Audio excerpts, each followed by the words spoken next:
Bon dia. Anem a veure un problema d'optimització típic de segon de batxillerat de Ciències Socials. El problema diu el següent. En un determinat camp hi plantem 25 arbres per hectàrea amb un rendiment mitjà de 370 fruits per arbre. Hem comprovat que per cada arbre addicional que plantem disminueix el rendiment d'aquests arbres en 10 fruits. Quin és el nombre òptim d'arbres que cal plantar per hectàrea per obtenir la màxima producció i quina és aquesta producció? Ho farem de dues maneres. En aquest primer vídeo ho gravaré d'una manera i després faré un segon vídeo on farem el mateix problema d'una altra manera. Ara, fixeu-vos, anem a veure el que tenim. Tenim, per una banda, arbres. Quants arbres planto per cada hectàrea? Fixeu-vos, 25. Tenim els fruits de cada un d'aquests arbres, que em diu que, fixeu-vos, per 25 arbres, tenim una producció de 370 fruits.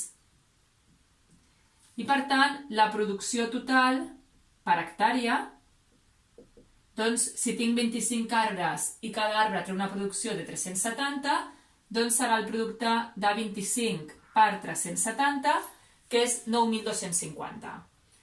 Ara el problema em diu, hem comprovat que per cada arbre addicional plantat, per tant, fixeu-vos, si en comptes de 25 plantem 26 arbres, ara els fruits disminueixen i per cada arbre plantat disminuïm en 10 fruits. Per tant, ara cada arbre, en comptes de fer o tenir un rendiment de 370 fruits, tindrà 360.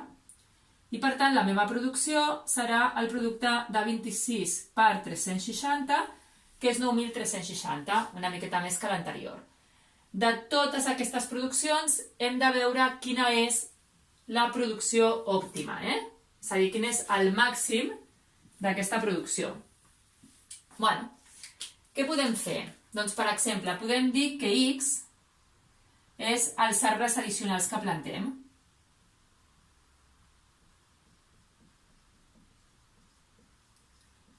Per tant, fixeu-vos, els arbres en general seran 25 que tenia al principi més X, perquè planto X arbres addicionals. Quins seran els fruits? Em diu que disminueixen en 10 fruits per cada arbre plantat. Per tant, tindrem 370, que eren els que tenia al principi, menys 10X, perquè disminueixen 10 fruits per cada arbre plantat. I per tant, la producció serà el producte dels arbres per als fruits. Per tant, tenim ara una funció producció que serà aquesta d'aquí. 25 més X per 370 menys 10X. I això ho hem de maximitzar. Per tant, hem de derivar i igualar 0. Podem derivar com a producte. És a dir, podem fer dues coses. Derivar-ho com a producte, que recordeu que seria la derivada del primer, que seria 1, per aquest sense derivar, més aquest sense derivar per la derivada d'aquest, que seria menys 10, i després ho igualeu a 0. O si no, el que podeu fer és fer aquest producte i quan tingueu el polinomi, deriveu.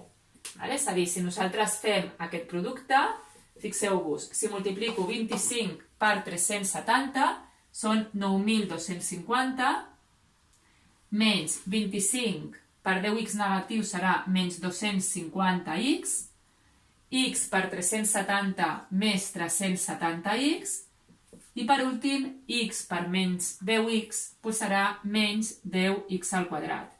És a dir, fixeu-vos que si ordenem aquest polinomi de segon grau, tenim menys 10X al quadrat, 370 menys 250 és més 120X, més 9.250. I ara cal derivar i igualar 0. Per tant, derivem. Serà menys 20x més 120 i igualem a 0. Fixeu-vos que aquí ens queda una equació de primer grau i per tant la x serà 120 dividit entre 20, que és 6. Però recordeu que era la x, els arbres addicionals que plantem. Cal comprovar que és un màxim. Ho podríem comprovar de diferents maneres. La primera és, si tornem a derivar, fixeu-vos que em dona menys 20, que com és negatiu la segona derivada, ja hem comprovat que és un màxim. També podríem dir que això és un polinomi de grau 2, per tant és una paràbola. Fixeu-vos que la paràbola, la A és negativa i per tant té aquesta forma i per tant el resultat de derivar igual a 0 tenim aquest vèrtex que és un màxim. I després també podríem veure què passa a la dreta i a l'esquerra del 6. Fixeu-vos que si jo agafo el 6 i substitueixo en el 5 per la derivada, menys 20 per 5 més 120 és 20 positiu, per tant creix perquè la derivada és positiva. I si agafo un valor a la dreta, per exemple el 7, fixeu-vos que menys 20 per 7 és menys 140, més 120 és menys 20, per tant negatiu i decreix. Per tant, tindríem tres maneres diferents, qualsevol de les tres, de comprovar que realment aquest és un màxim. Ara cal contestar les preguntes.